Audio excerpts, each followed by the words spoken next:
One of the most heroic stories of World War I features an unexpected soldier, a pigeon named Cher Ami.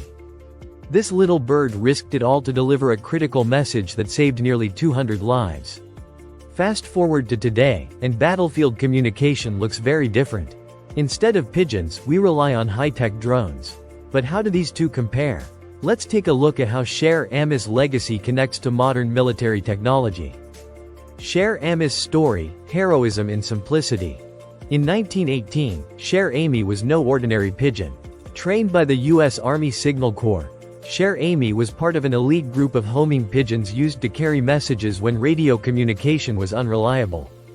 On October 4, Cher Ami's battalion was trapped behind enemy lines, under friendly fire. With no way to communicate, they attached a desperate message to Cher Ami's leg and released her into the chaos. Despite being shot and gravely injured, Cher Ami delivered the message. That tiny piece of paper saved the lives of the lost battalion. A pigeon, a creature we often overlook, became a war hero. Enter the modern era, the rise of drones.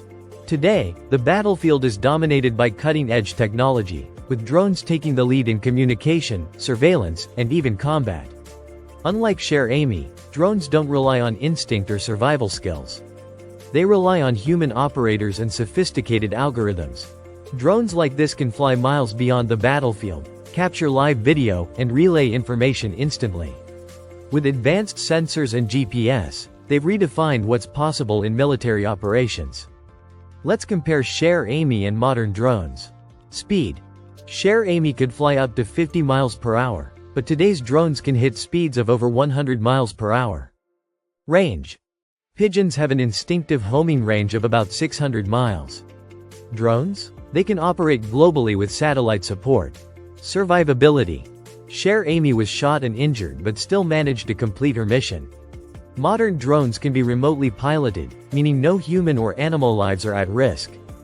Data transmission. Cher Ami carried physical messages. Drones, on the other hand, transmit live data, including video feeds, directly to command centers. But despite the technological advancements, Cher Ami represents something drones can't replicate: courage, instinct, and resilience in the face of danger. Cher Ami didn't just deliver a message, she delivered hope to soldiers who thought they were doomed. So, whether it's a humble pigeon or a high-tech drone, one thing remains clear: communication is the key to saving lives on the battlefield. What do you think? Could a tool as simple as Cher Ami still have a place in today's high-tech world? Let us know in the comments below. Thanks for watching. If you enjoyed this dive into history and technology, don't forget to hit that like button, subscribe, and ring the bell for more fascinating stories. See you in the next video.